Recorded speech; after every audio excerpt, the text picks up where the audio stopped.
அஸ்ஸலாமு அலைக்கும் ரஹ்மத்துல்லாஹி வபரகாத்துஹு. பனி இஸ்ராயலை சேர்ந்த ஒரு மனிதர் இன்று இரவு ரகசியமாக நான் தர்மம் செய்வேன் என்று தன் மனதிற்குள் சொல்லி கொண்டார். அவ்வாறே இரவில் சதகா பொருளை எடுத்துக்கொண்டு வெளியேறினார். விவரம் அறியாமல் ரகசியமாக ஒரு திருடனிடம் கொடுத்துவிட்டார். நேற்றிரவு திருடனுக்கு சதகா கொடுக்கப்பட்டுள்ளது என்று மறுநாள் காலையில் மக்களிடையே பேசப்பட்டது. சதகா செய்தவர், யா அல்லாஹ், திருடனுக்கு சதகா போய் சேர்ந்ததற்கும் உனக்கே புகழ் அனைத்தும். இல்லையென்றால் அவனை விடவும் கெட்ட மனிதனுக்கு கொடுக்கப்பட்டிருந்தால் நான் என்ன செய்ய முடியும் என்று சொன்னார். பிறகு அவர் முந்தைய சதகா வீணாகிவிட்டது, இன்று இரவும் சதகா செய்வேன் என உறுதி கொண்டார். அதன்படியே இரவில் சதகா பொருளை எடுத்துக்கொண்டு புறப்பட்டார். விபரம் அறியாமல் ஒரு விபச்சாரிக்கு அந்த சதகாவை கொடுத்து விட்டார். நேற்றிரவு விபச்சாரிக்கு சதகா கொடுக்கப்பட்டுள்ளது என மறுநாள் காலையில் மக்களிடையே பேசப்பட்டது. யா அல்லாஹ், விபச்சாரிக்கு சதகா போய் சேர்ந்ததில் உனக்கே புகழ் அனைத்தும். என்னுடைய பொருள் அதற்கும் தகுதியானதல்லவே என்று கூறினார். பிறகு மூன்றாம் முறையாக இன்று இரவு அவசியம் சதகா செய்வேன் என்று உறுதி கொண்டார்.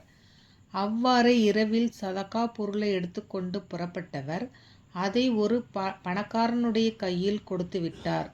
நேற்றிரவு செல்வந்தருக்கு சதகா கொடுக்கப்பட்டிருக்கிறது என மறுநாள் காலையில் மக்களிடையே பேசப்பட்டது. சதகா கொடுத்தவர், யா அல்லாஹ், திருடன், விபச்சாரி, செல்வந்தர் ஆகியோருக்கு சதகாவை சேர்த்ததற்கு உனக்கே புகழ் யாவும். என் பொருள் இத்தகையவர்களுக்கு கொடுக்கவும் தகுதியற்றது என கூறினார். அவருக்கு கனவில் உன்னுடைய சதகா ஒப்புக்கொள்ளப்பட்டுவிட்டது.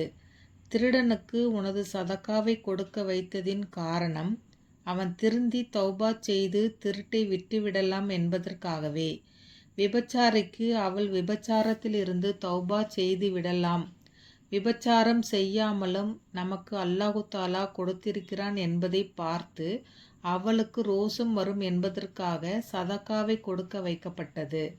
செல்வந்தருக்கு அவர் அல்லாஹு தாலாவின் அடியார்கள் எவ்வாறெல்லாம் ரகசியமாக சதகா செய்கிறார்கள் என்ற படிப்பினை பெற்று அல்லாஹு தாலா தனக்கு கொடுத்த பொருளிலிருந்து அவரும் அல்லாஹு தாலாவின் பாதையில் செலவு செய்யலாம் என்பதற்காக சதகாவை கொடுக்க வைக்கப்பட்டது என சொல்லப்பட்டது என்று ரசூலுல்லாஹி ஸல்லல்லாஹு அலைஹி வஸல்லம் அவர்கள் கூறியதாக ஹஸ்ரத் அபு ஹுரைரா ரலியல்லாஹு அன்ஹு அவர்கள் அறிவிக்கிறார்கள். தெளிவுரை: அந்த மனிதரின் தூய எண்ணத்தின் காரணமாக 3 சதகாக்களையும் அல்லாஹு தாலா அங்கீகரித்து கொண்டான். அஸ்ஸலாமு அலைக்கும் ரஹ்மத்துல்லாஹி வபரகாத்துஹு.